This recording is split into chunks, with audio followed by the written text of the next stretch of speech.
Oh man, 2025, here we go, and we're already off to a crazy start with teenage engineering, copyright striking, bad gear.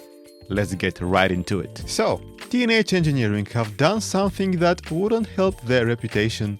They've issued a copyright strike against YouTube channel Bad Gear. I'm sure most of you are familiar with the channel where Florian Pils, the host of the channel, posts weekly funny but informative reviews of music gear. Actually, the channel is called Audio Pills and the show is called Bad Gear. So according to a post on his Patreon, they have taken down his video about the EP1320 Medieval, a quirky version of their EP133K02 sampler, loaded with medieval-style sounds and instruments. So here's what Florian wrote. TE just gave me a big fat copyright notice, which I consider to be a badge of honor.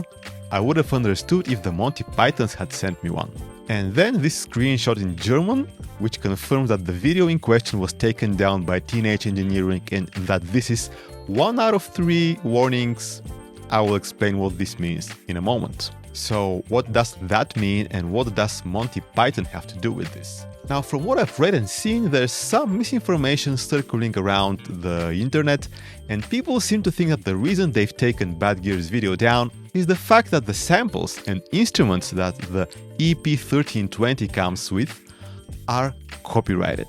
And since they were played in the video, TE took the opportunity to take down a critical review on the basis of copyright, basically just using copyright as a pretext to take down the video, while the real reason was that they didn't like the content of the video. So people are warning against using these samples in your music because Teenage Engineering may copyright claim it as well. However, I don't think this is correct, because according to Florian himself, the reason that the video was taken down is that he used their ad in the video. When asked why, he said, "I made a mashup of their ad and Monty Python's Holy Grail, and they obviously found out about it half a year later." Commenting on the YouTube video where the misleading information was presented, he confirmed that this wasn't a regular Bad Gear review, so no, they did not take advantage of copyright to take down a critical review, as people online seem to think. So essentially the video was just a parody of their ad. But still, a copyright strike is a serious situation, so let me quickly explain how this works for people who aren't aware. So you have two types of copyright actions on YouTube. The first one is a copyright claim, and it happens automatically when YouTube detects audio that's added to its Content ID database. The video is demonetized, so the copyright owner for the audio that was detected gets the ad revenue from the video, but the video stays up and it has no effect on the channel as a whole.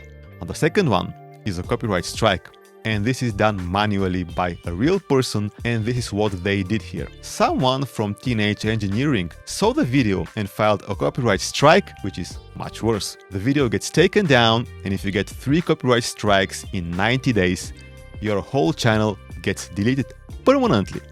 So they're kind of putting his YouTube career in danger, and this is never a good look for a company to attack someone that's so well respected in the YouTube music production community. Now, whether they have the legal right to do that or if it falls under fair use, to be honest, it doesn't matter. This can only be decided in court, and that probably won't happen. But to me, this just shows his lack of sense of humor and a lack of understanding of Bad Gear's place in the gear community.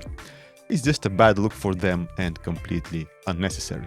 And it kind of reminds me of what Nintendo does with copyright striking gaming channels. Overall, the moral of the story, for me at least, is that if you use someone else's content on your YouTube video, you're always at risk of getting strike. And in comment sections online, there were also people talking about Teenage Engineering's terms of service regarding the samples on their devices, which, to be honest, I think they're just protecting them from people taking the samples and reselling them in sample packs. I don't think there is a problem with using them in your music or YouTube videos. And a lot of people have actually played the samples in their videos, and I haven't heard of anyone getting a strike for this. And bear in mind, these are not just one-shots and single notes, but actual loops and compositions. You should probably not use them in your music without changing them and transforming them anyway. Because when someone adds a song using them to YouTube's Content ID, even though they don't have the right to do that, you will get copyright claim. And this isn't gonna be a claim from teenage engineering, but from